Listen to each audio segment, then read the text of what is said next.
मला एक गोष्ट सांगतो. मुळात पहिल्यांदा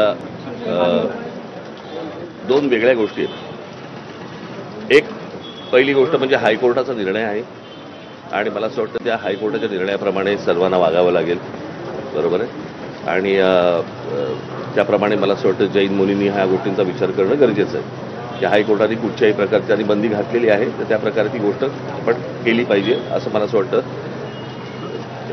त्यांना समजलं पाहिजे.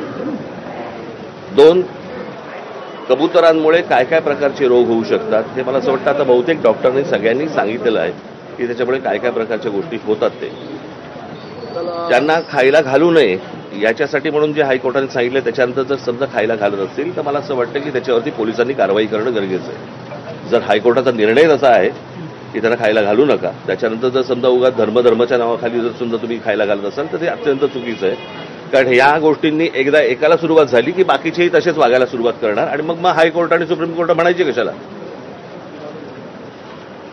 मला असं वाटतं काही गोष्टींचा आपण विचार करणं गरजेचं आहे. त्याच्यासाठी जी आंदोलनं होत आहेत त्यांच्याकडनं पण झालं आंदोलन, त्याच्यानंतर मराठी आपल्या लोकांनी तरी पण समितीने केलं. ज्या वेळेला त्यांच्याकडनं आंदोलन झालं त्यावेळेला पोलिसांनी कारवाई करायला पाहिजे होती, जी कारवाई झाली नाही. आणि हे सगळे लोडाबिडासारखी जी माणसं मध्ये येत आहेत, कळलं का, लोढा मंत्री आहेत, कुठच्या समाजाचे मंत्री नाही आहेत ते. त्यांनी मला असं वाटतं की महाराष्ट्राचा आणि कोर्टाचा नीट मान राखला पाहिजे. आणि ज्या लोकांनी काय ते काय सूर्या बिर्या काय आणल्या असतील मला असं वाटतं पोलिसांनी त्यांच्यावरती कारवाई केली पाहिजे.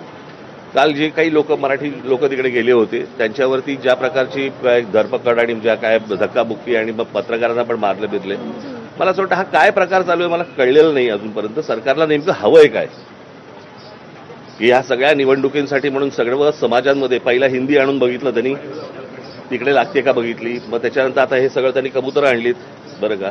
आता माहित नाही कुठकुठचे प्राणी परत येतात ह्याच्या पुढे आता येतील ते.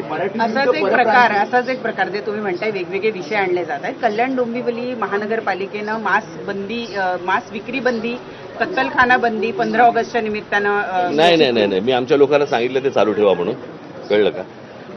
पहिली गोष्ट आपण बघितली पाहिजे, महानगरपालिकेला या सगळ्या गोष्टींचे अधिकार नाहीत आणि कोणी काय खावं आणि कोणी काय खाऊ नये याचे निर्णय सरकार आणि महानगरपालिकांनी करू नये. म्हणजे एका बाजूने आपण स्वातंत्र्य दिन म्हणून साजरा करायचा आणि खायचं स्वातंत्र्य नाही.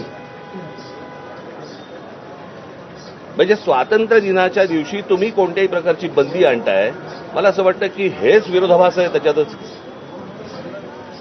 म्हणजे आपण दोन गोष्टी आपण पाळतो की एक स्वातंत्र्य दिन आणि दुसरं म्हणजे प्रजासत्ताक, म्हणजे प्रजेची सत्ता, आणि इथे आपण स्वातंत्र्य म्हणतो. मग स्वातंत्र्य म्हटल्यानंतर तुम्ही बंदी कशी काय आणताय. आणि कोणाचे काय धर्म आहेत आणि कोणाचे काय सण आहेत याच्याप्रमाणे कोणी काय खावं ही गोष्ट मला असं वाटतं सरकारने सांगू नये, कोणत्याच सरकारने सांगू नये की कोणी काय खाल्लं पाहिजे आणि कोणी काय नाही खाल्लं पाहिजे. मी आता कोणाकडं तरी ऐकलं की ह्या 1988 साली काहीतरी हा कायदा वगैरे आणलाय.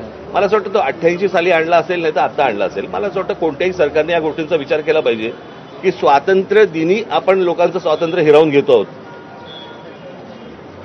हे कोणता स्वातंत्र्य दिन.